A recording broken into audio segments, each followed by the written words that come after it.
Hello, my name is Les Brown, Mrs. Mamie Brown's baby boy, and I want to thank you so much for joining us. You know, at this particular time, I want you to, first of all, pat yourself on the back and take the time to thank yourself for becoming involved in a process for looking at your life. If there's ever time that we need to begin to stop and think and assess ourselves, that time is now. When you begin to look at the foreclosure rate that's going on in the country and the foreclosures and the bankruptcies, and in addition to that, the violence and people losing their jobs and the level of uncertainty and fear that people are feeling. And I think there's a level of stress in the air unlike anything we've ever felt before. And so just to take the time to think, to pause, and particularly not only looking at what's going on, but asking yourself the question, how's this affecting me?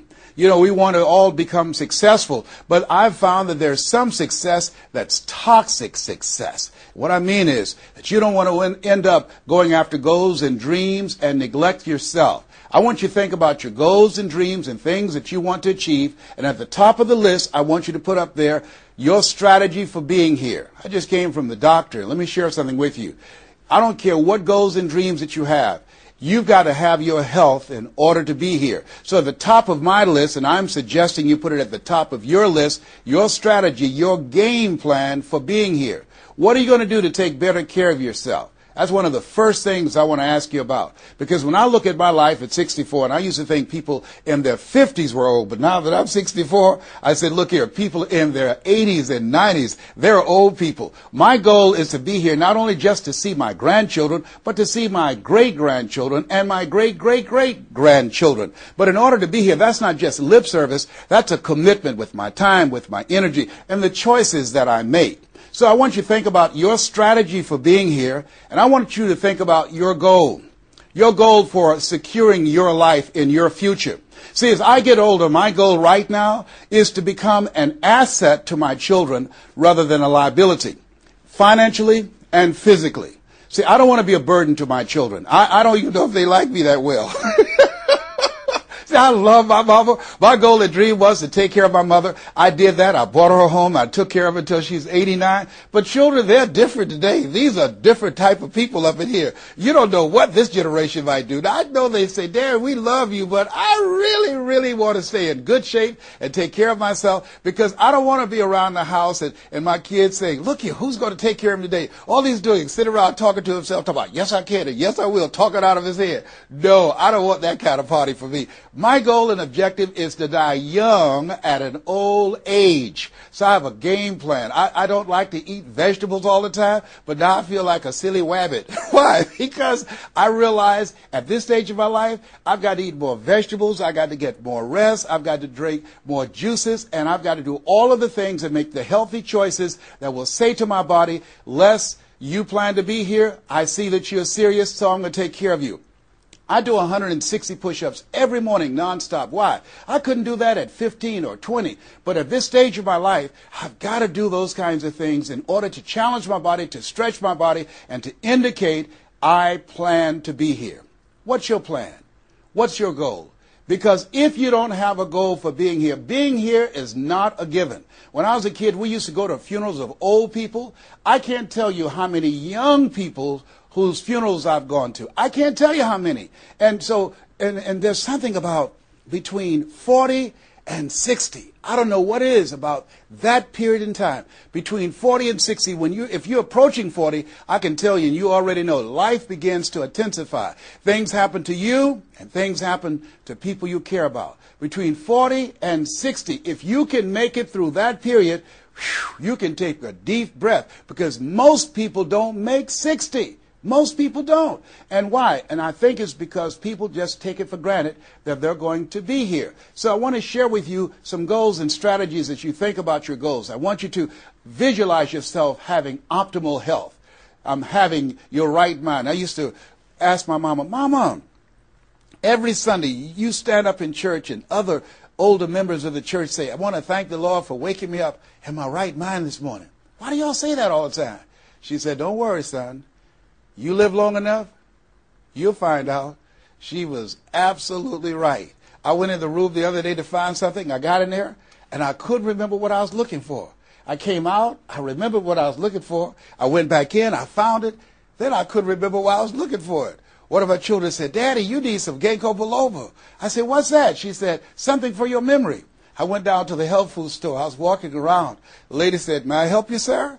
I said, I forgot why I'm here. She said, you need something for your memory. I said, I know. So they took me over to a little section, and I bought the stuff, and then I took it home. Now, I can't remember where I put it. So when I got up this morning, I said, I want to thank the Lord for waking me up in my right mind this morning. See, if you woke up in your right mind this morning, that's a good thing. I called a friend of mine the other day, Miss Williams, said, Miss Williams, how you doing? She said, baby, I'm doing good. She said, I went to the bathroom by myself, not all myself. I said, too much information, too much information. Let me tell you something, but that's a good thing. I know about that. I've been in the hospital. I know what it is not to be able to move. I know what it is to have back challenges.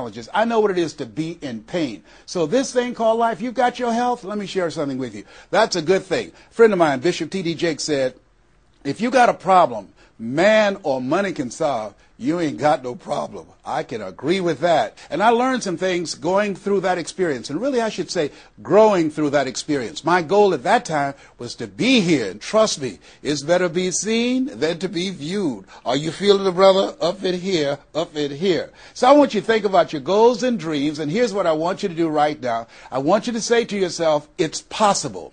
It's possible. And I want you to follow along with this process. As you think about your goals and dreams, I want you to write this down. I'm going to give you some strategies to maintaining this possibility mindset. I want you to write down mindset maintenance. Mindset maintenance. Let me share something with you. The easiest thing that I do every year is to live my dream. That is, helping people to realize their potential, to step into their greatness, challenging themselves, reinventing themselves, to start their own businesses. I've helped over 400 people earn millions of dollars. The easiest thing I do every year is what I do on a day-to-day basis, going into prisons and juvenile detention centers, teaching young people mindset development, how to become effective communicators, how to dress like a prospect rather than a suspect.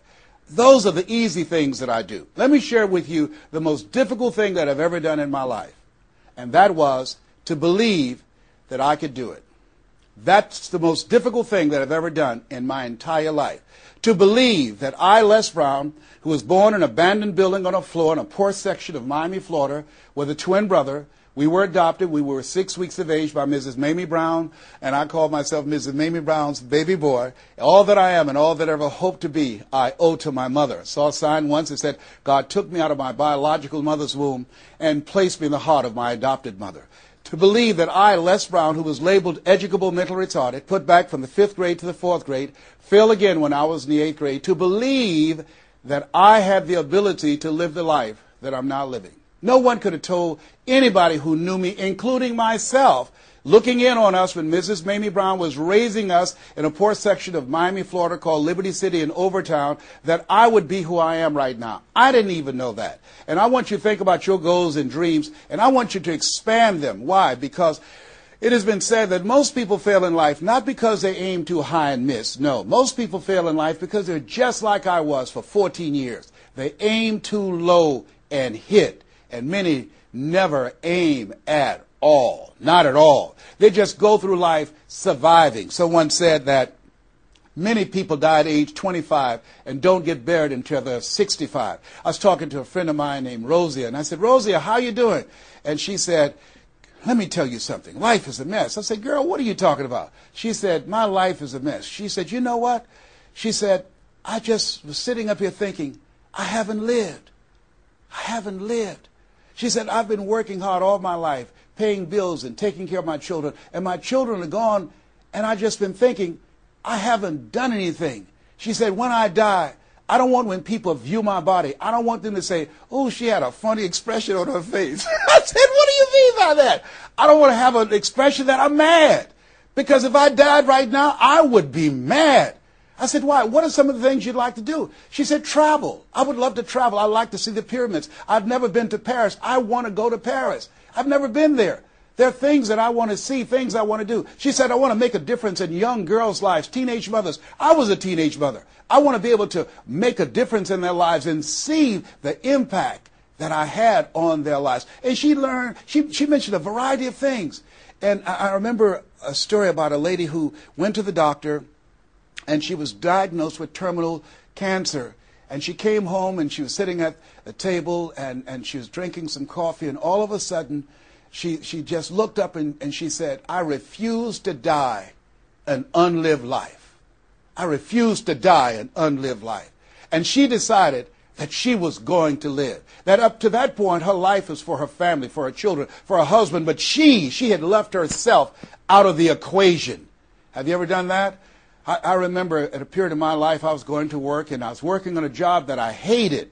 And at the same time, I was praying that I wouldn't get fired. I was praying that I wasn't laid off. I was miserable. Nobody was holding a gun to my head, but I showed up every day, and I used a flimsy excuse. Well, I got to pay the bills. I've got a car payment I have to pay. I have a family. I have children. I have a car note, and I have a mortgage note I have to pay.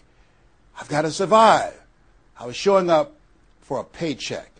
Ladies and gentlemen, that's not living. And a friend of mine said, "You know when people change?" And I said, "No." He said, "When they get to the point when they say, 'I've had it. I've had it.'" I think the only reason that you're listening to me right now, the only reason that you're watching this webinar, that there's somewhere in your heart of hearts that you've said, as you looked at your life, you said, "I've had it."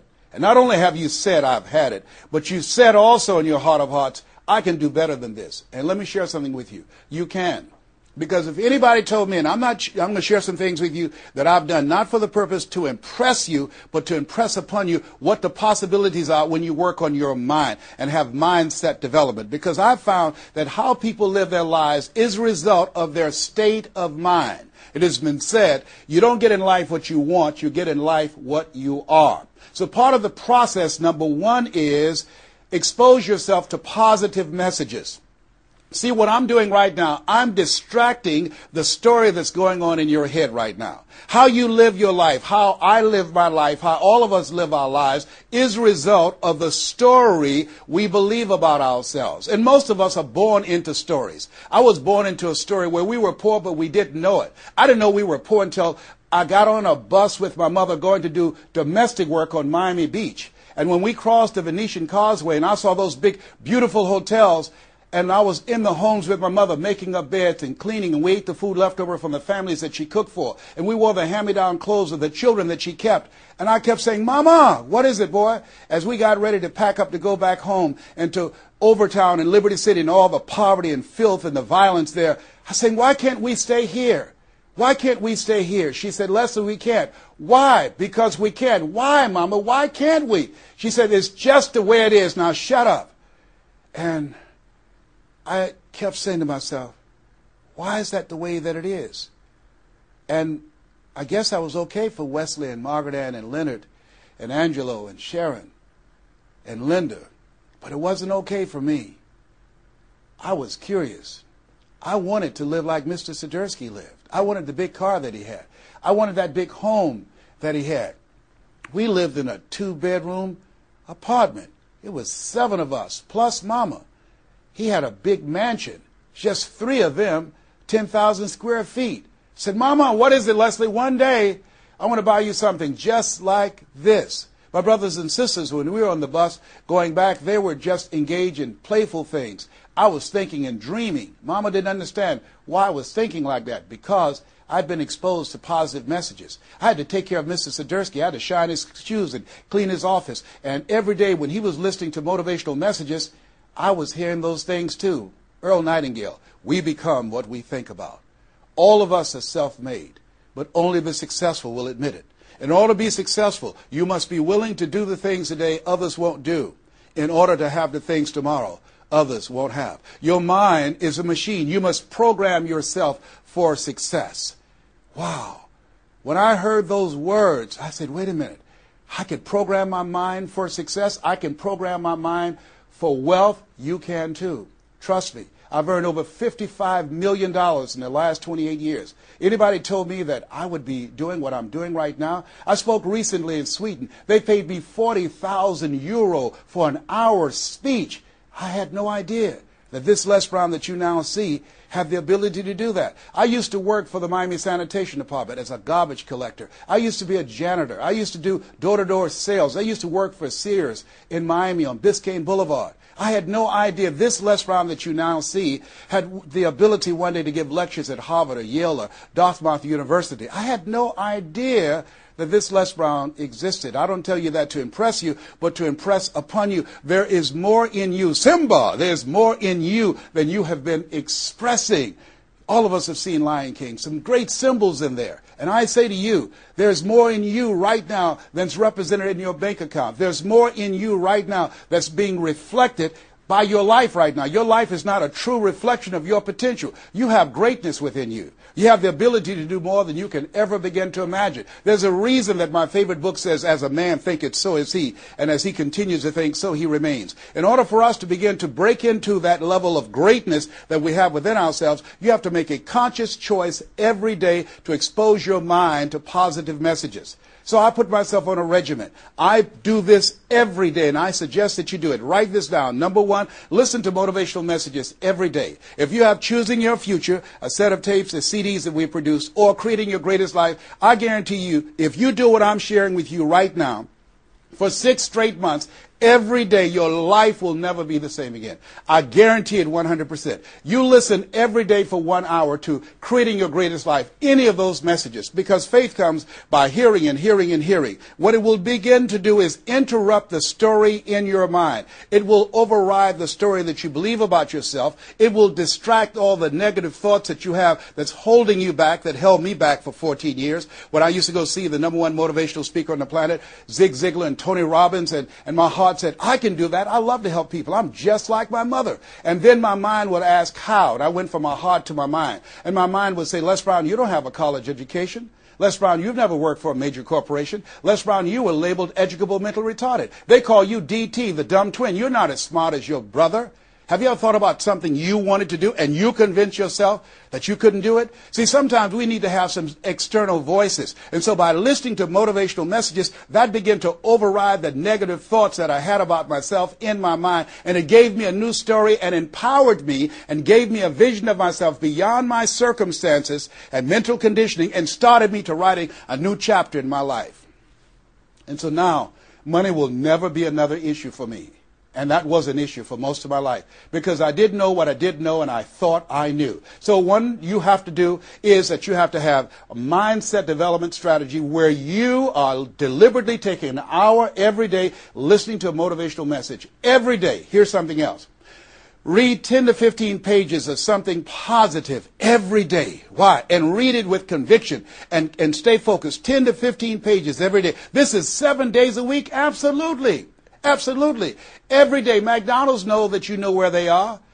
Burger King know that you know where they are. But every day they have some advertising. They have billboards, they have radio, they have television. Why? Because by exposing you to those messages, that will begin to impact your behavior. And it will drive you into the place to purchase what they're advertising. Now you're advertising for your greatness. And faith comes by hearing and hearing and hearing and hearing. So you want to listen to positive messages every day. You do this. I'm telling you, your life will never be the same again. And read 10 to 15 pages of something positive every day. I read 2 to 3 books a week. Why? Because I have goals and dreams of things I want to achieve. I want my life to count. I want to make a greater impact. At this stage of my life, I'm working on my children's education. A good man leaves a legacy for his children's children. So I'm working on their education at this point in my life. And as I begin to look at myself, in order to achieve more and to do more, I know I have to work more on my mind. And let me give you an example how this works. The most money I've ever earned in an hour and a half, $260,000. That's the most money I've ever earned in an hour and a half. A lot of people work a whole month and don't do that, or 6 months. Then, and this is the next thing I want you to do. I want you to look at your relationships, and I want you to upgrade your relationships. See, MIT did a study, and this study indicated that you earn within $2,000 to $3,000 of your closest friends. Not only did I start reading books every day and listening to positive messages, but I separated myself from my friends who did not have goals and who did not have dreams. Why? Because people rub off on you. It's called a mind virus.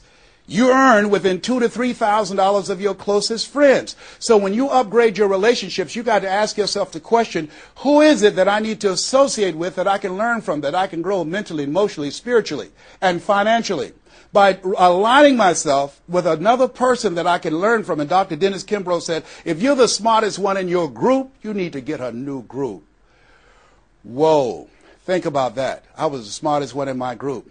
And then one person called me who had been admiring me for years and said, Les, I want you to coach me and my trainers on how to tell a story and create value for an audience. And I want to share with you some things. I want to teach you some things, old man. I said, is that right? He said, yes. You always say you're never too old to learn and you're never too young to teach. I want to teach you some things. I said, okay, I'm open to that. Now, let me share this with you. He blew my mind. The most money, as I mentioned to you, I've ever earned, speaking to over 8,000 people in Salt Lake City, Utah, $260,000. I did an event with this individual, just over 500 people, because of what I learned from him, because I upgraded my relationships. I earned over $410,000 in an hour and a half. I was excited, but I was also depressed, because I've been speaking for 28 years. And I started thinking about all the money that I left on the table, all the hotels and plane rides, all of the audiences I spoke to, all of the money that I missed out on because I didn't know that I didn't know, and I thought I knew. I was a big fish in a small pond. I can't tell you, if you don't get anything else, you have to look at your relationships and you've got to ask yourself the question, what is this relationship doing to me? And I mean in every area of your life. When the doctor looked at me and said, you have cancer. Cancer is the most feared word in 7 different languages. One of the first things I had to do, I found out who had cancer at some point in time or was living with cancer and conquered it. I surrounded myself with people who had done what I wanted to do, who were winning at the game. See, it's very important, every area of your life. If you want to improve your health, start hanging around healthy people. They did a 30-year study and said that the reason that most people are obese, it's a mind virus. Listen to what they said. A mind virus is communicated mind to mind. That if you have a friend that's fat or you marry somebody that's obese, you have a 41% to up to 161% of becoming obese yourself. Even if they live in another state. Whoa, why? Because birds of a feather flock together. Never forget, a high school teacher, Mr. Leroy Washington, said, Mr. Brown, if you run around with 9 broke people, I guarantee you, you'll become number 10. Whoa. Think about that. Part of your mindset development, not only listening, not only reading, but you have got to look at your relationships, upgrade your relationships, and continue to evaluate them and make sure they're an asset to you and not a liability. My son John Leslie is a motivational speaker. He has a saying, who should you count on and who should you count out? See, there's some relationships that can start out real positive, and then sometimes we outgrow people. Has that ever happened to you? Have you ever outgrown someone? Somebody you used to be close to, used to be your bosom buddy, and then you haven't been together for a time, and then when you get together, you have absolutely nothing in common.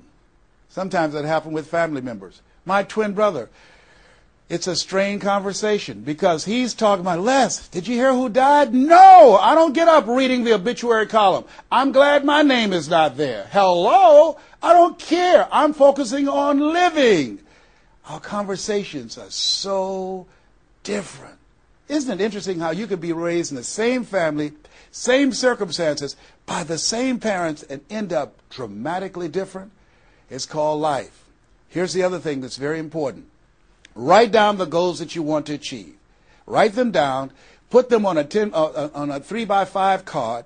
And I want you to use a King James Version Bible and Matthew 7:7. Ask and it shall be given. Seek and ye shall find. Knock and it shall be open unto you. I want you to write that on one side of the card. On the flip side of the card, I want you to write down one major goal that you want to achieve. And you want to read that 3 times a day. 3 times a day. What are you doing? You're hypnotizing yourself. And you're dehypnotizing yourself. What you're doing is you are dispelling the myths and all of the spells that you're living under. I think that a poverty mindset is a spell. I think that people go so far, and because they're mesmerized by life, they unconsciously stop. And you have to break that spell by constant attention. So on one side you read your goal, that one major goal, 3 times a day. Then the flip side, you flip that scripture over.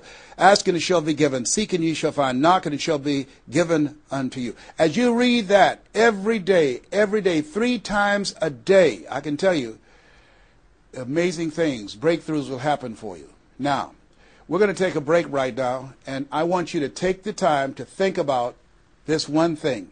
What is it that you're going to do differently? Because in order to do something you've never done, you've got to become someone you've never been. You've got to be willing to give up who you have been to give birth to who you can become. I want you to take the time and write down one radical change that you're going to make about you. And you know, if you do that, your life will never be the same again. This is Mrs. Mamie Brown's baby boy, Les Brown. We're going to take a break right now, and we'll be right back.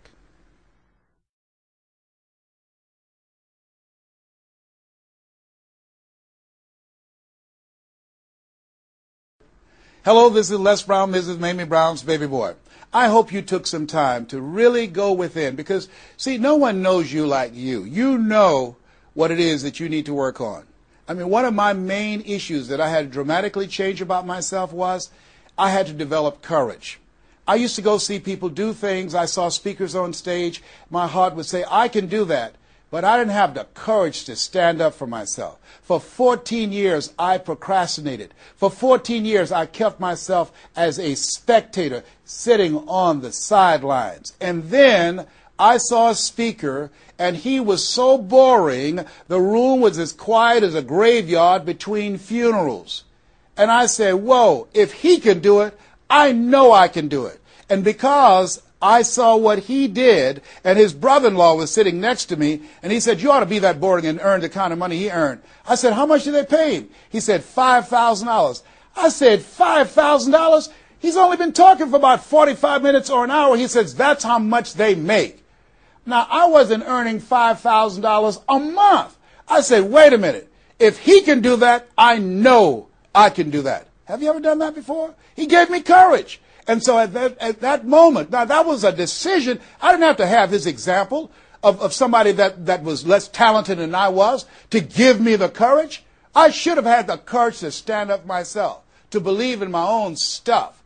But the truth of the matter is, I didn't. And I can't unscramble those eggs. I cannot pull those years back. I cannot recapture those 14 years. Maybe, that's my favorite book says, forgetting those things which are behind, reaching forth unto those things which are before.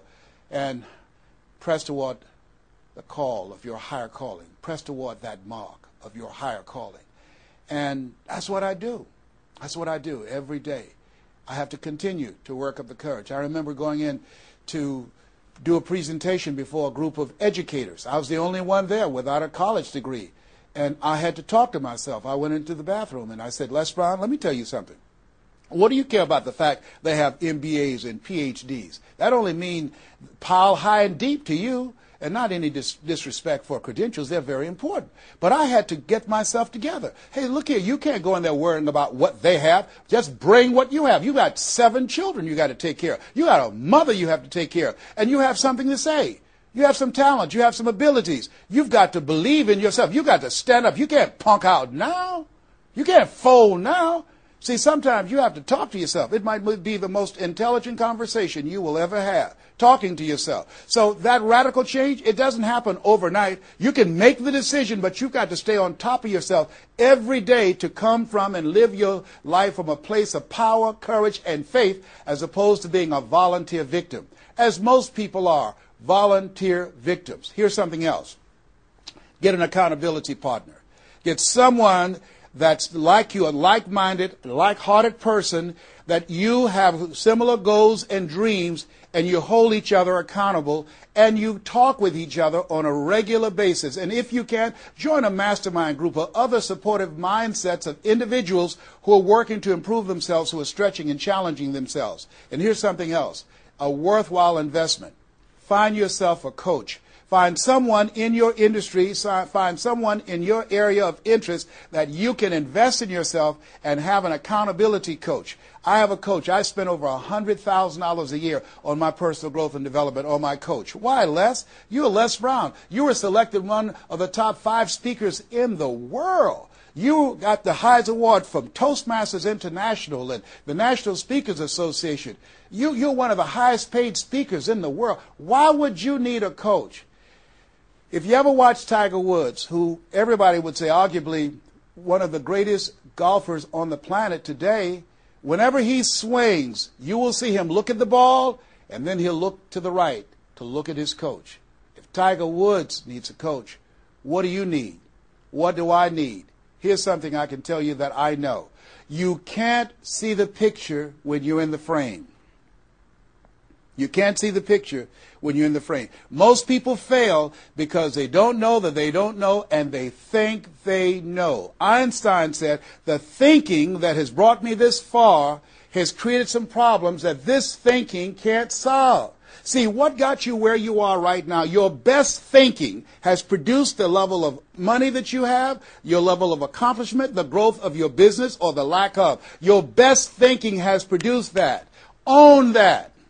Face that and get some help. One of the things I teach, ask for help. Not because you're weak, but because you want to remain strong. And ask for help. And don't stop until you get it. And so take the time and find someone that can coach you. Find someone that will have the courage to tell you what you need to hear and not what you want to hear.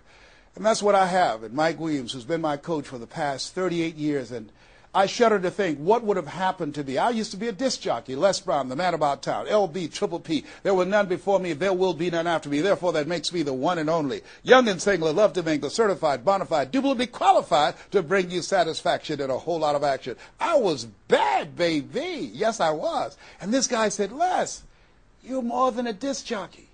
What are you talking about?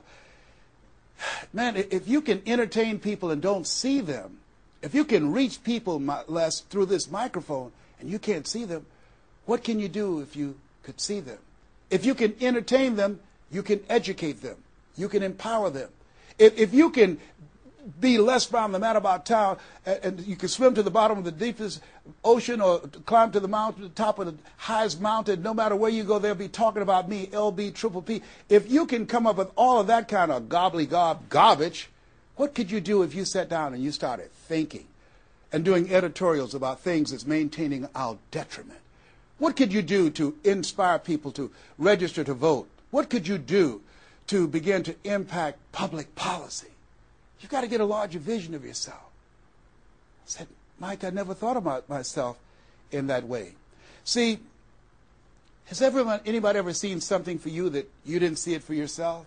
I didn't see that for myself. Maybe that's why my favorite book says, eye has not seen, ear has not heard, nor has entered the heart of mankind what God has in store for you. Because of what he saw in me, he inspired me. He gave me a vision of myself beyond my circumstances, beyond my mental conditioning, and beyond the job where I was, because I thought I was just a disc jockey. I love that. I master a microphone. You drop me in any city, I can master a microphone. I can turn a city upside down with a microphone. But I had more in me than I was expressing, and I did not know it. And because of his encouragement, I became a community activist. Because of his encouragement, I started doing a talk show called Voice of the People. Because of his encouragement, when I got out of radio, I ran for the Ohio legislature, and I was elected. And because of his encouragement, I passed 14 bills my first term. Because of his encouragement, I was elected 3 times and became the chairman of the Human Resource Committee. Because of his encouragement, I became a public speaker. Because of his encouragement, I became an author. Because of his encouragement, I did a show for King World called The Les Brown Show, and they paid me $5 million, $2 million not to speak. Because of his encouragement, I produced specials for PBS, public television. They said, you couldn't do that. You don't have a college education. It's educational television. Because of his encouragement, I did so many things I had absolutely no idea that I could do. I encourage you to live full and to die empty. There's more in you right now than just working on a job where they pay you just enough to keep you from quitting and you work just hard enough to keep from getting fired. And when you make the decision and identify that key area of your life that you need to make a radical change, things will begin to open up for you. Now, here's the other thing that's very important. Once you identify your goal, I want you to get, if possible, a visual picture of your goal. My major goal was to buy my mother a home. I got the picture of the home with a 12-foot swimming pool and a basketball court on a golf course. I bought that home for my mother. It cost just over $400,000, 10,000 square feet. I had a picture long before I had the money and the down payment to get it. My goal was to be known nationally and internationally as a speaker. I had that goal. I had a card that I had on one side, asking and shall be given, seeking ye shall find, knocking and shall be opened. On the other side I had, I'm the world's #1 orator. I produced that result in my life. I had a goal of becoming a talk show host. I used to watch Phil Donahue, and I put my picture on the screen of the television as I listened to the program. I visualized myself there, and I was called by King World Production, and I had my own talk show. Well, it was the highest rated, fastest canceled talk show in the history of television. Well, at least I had one. It's called life. Now, here's something else. You will fail your way to success. Trust me on that. You can have a lot of failures, a lot of disappointments, but you will fail your way to success. Goethe says that which does not kill you will make you stronger. See, 85% of people allow their fear of failure to outweigh their desire to succeed. That's why you have to be of good courage. You have to have courage. When life knocks you down, I have a saying, try and land on your back, because if you can look up, you can get up. So once you look at and decide the goal that you want to put some things, put a treasure board or a goal board and have pictures of the goal that you want to achieve so you can see it every day when you get up in the morning and the last thing at night. You're programming your subconscious mind where 9 out of 10 decisions that you make comes from there. Here's something else. Not only do you want a physical picture that you can see every day to remind you, to keep you on course, but the other thing that's very important in achieving your goals, writing your goals down in detail and having 7 action steps that you take every day. Now, Robert Schuller said, by the yard it's hard, but inch by inch, anything is a cinch. You want to think about what are the things I need to do every day. Break it down into increments. You have your 30-day goals, and you have your 3-month goals, and your 6-month goals, and your 1-year goals, all right? You want to break it down in increments. What do you need to do starting today? Don't squander any time. There goes a second. There goes another second. There goes another second. And all the power in the world can't bring it back. So what are 7 things that you can do starting today? And then once you do those 7 things, then you work on all the other stuff. But what are the 7 most important steps that you can take that can move you in the direction of your goal? And when I decided to become a speaker, I started memorizing quotes every day. That was one of the goals I had, to memorize quotes. I have probably over 400 to 500 quotes and statistics in my head in all kind of areas. I've spoken at the National Convention for real estate conventions, RE/MAX. I've spoken for doctors and lawyers. I trained over 5,000 doctors last year, teaching doctors how to communicate with their patients to increase their taking of their hypertension medication, to increase their compliance from 30%. I was paid $640,000 in 1 month, Monday through Thursday, 30 minutes a day. A lot of people work a whole year and don't do that. I don't tell you that to impress you, but to impress upon you. You've got greatness in you. You can do more than you can ever begin to imagine. I had no idea this Les Brown UC existed. I had no idea. And the reason that you're watching me now is because you know in your heart of hearts that you can do what I've done and even more. And so as you begin to think about that, think about writing your goals down, listening to motivational messages, changing your relationships, upgrading your relationships, thinking about 7 things you need to do every day, some radical change you need to make in you. There's an old African proverb that says, if there's no enemy within, the enemy outside can do us no harm. Here's something else that's very, very important. As we talked about having a personal coach, the next thing that's important about reaching your goals is this. What is it as you look in your past that's affecting you right now? I saw a movie called Magnolia, a powerful line in that movie. And the movie said, we might be through with our past, but our past is not through with us. Whoa. Let me share something with you I realize about myself. The reason that I procrastinated for 14 years was because when I was in the 5th grade and Mrs. Mary Ford Williams said to Mrs. Crompton, he doesn't belong here.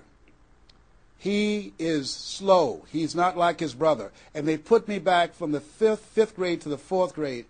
That affected me. I didn't even realize it. They say sticks and stones will break your bones, but words will never hurt you. Yes, they will. But they can also free you up. Because I'll never forget when I met Mr. Washington.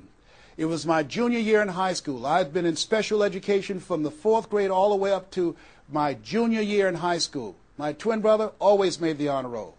And he said, young man, work this problem out for me. He was a new instructor. I said, sir, I can't do that. He said, why not? I said, I'm not one of your students. He said, look at me. Yes, sir. Work the problem out anyhow. I can't do what you asked me to do, sir. Why? Sir, because I'm educable, mentally retarded. And the students erupted in laughter. They said, hey, he's DT. He said, what's that? He's the dumb twin. He's not Wesley. That's Leslie. And he came from behind his desk and he said, don't ever say that again. Someone's opinion of you does not have to become your reality. That was a jarring statement. On one hand, I was humiliated. But on the other hand, I was liberated because he looked at me with the eyes of Goethe who said, look at a man the way that he is, he only becomes worse. But look at him as if he were what he could be, then he becomes what he should be. And here's what I learned from that experience. I want you to visualize yourself already there. Whatever goal, whatever dream that you have, see the picture complete. See yourself there. Why? We have something at the base of our brains called the reticular activating system. See, you have genius within you, and to prove it, let me give you an example. The other night, I said, I've got to get up tomorrow morning at 7 o'clock. I was at a hotel. I called downstairs and told them to call me at 7 o'clock. The hotel neglected to do it, but I woke up at 7 o'clock on the nose. Have you ever done that before? How did you know when to get up? Hey, that subconscious mind. Everything we need, the answers are already there. Have you ever seen somebody and said, you know what, I remember your face, but I don't exactly know where. And then later on you say, hey, I know where I saw you, and it came. What happened? The conscious mind sent that thought to the subconscious mind, and it pulled that information up and gave it to you. Now, when you begin to hold the vision of what it is you want to achieve, you stimulate what is called the reticular activating system. It's a network like group of cells at the base of your brain. Let me share with you how it works. Have you ever purchased a car? No one goes to buy a car that has the same color that everyone else has. Has that ever happened to you before? But then once you buy the car and you drive it off the lot, you start seeing it everywhere. Say, hey, where did this come from? Let me tell you what happened. You made an investment. And because you made an investment, that piqued your awareness, that stimulated your reticular activating system. Another case in point. I was at a party with a friend of mine, and we were dancing, and music was blasting. And she said, wait a minute, my son is crying, he's at the door. I said, your son's not at the door, because even if he were, you wouldn't be able to hear him.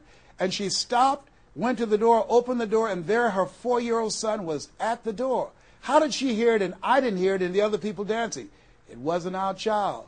It was her child. Her reticular activating system picked up his whimpering sound. And I'm saying to you that you have that in you. When you focus on your goals and dreams and you visualize it complete, it will stimulate the reticular activating system and it will lead you there following all the other things that we suggested. Now, not only is it possible you can live your dream, it's necessary that you change relationships, that you get a coach, that you meet with other like-minded people that will hold you accountable, that you write your goals down, that you have 7 steps that you do every day on your goals to monitor to see where you are. But you've got to take full responsibility. If everything work out for you, fine. If you have the money, fine. If you can get the help and support of friends and family members and your spouse, great. But if you don't, all of those things are minor things. The major key to your reaching your goals is you. Nobody's going to work on your dream harder than you. Trust me on that one. You've got to take responsibility to make it happen. If it happens when you come out the gate, fine. But if you fail, so what? Come back again and again and again and again. If it's something that you love, if it's your passion, until you do it. George Bernard Shaw said, the people that make it in this life, they look around for the circumstances that they want, and if they can't find them, they create them. Here's something else. It's hard. When I bought the first home for my mother, and I didn't do a title search, and a guy sued me, and I had to move out from the big, beautiful home I bought her to a roach-infested home I moved her out of. And the neighbors came out and said, "Mamie, y'all back?" "Yes, what happened?" "My boy lost a house. He didn't do a title search. And we had to get out. They foreclosed on the house. He didn't have the $50,000 to pay the guy who put a lien on the property." It was devastating. But let me tell you something. It was worth it. Because I came back. 90 days later, I got a bigger and better house. 90 days later, I stayed focused on the goal. And that's the thing that you want to do. Stay focused on your goal. Keep the main thing the main thing. You're going to have distractions. That's a part of the process. It's not there to stop you. It's only there to challenge you. You want to grow through it. You know, I think it was Robert Schuller who said, "Tough times never last, but tough people do."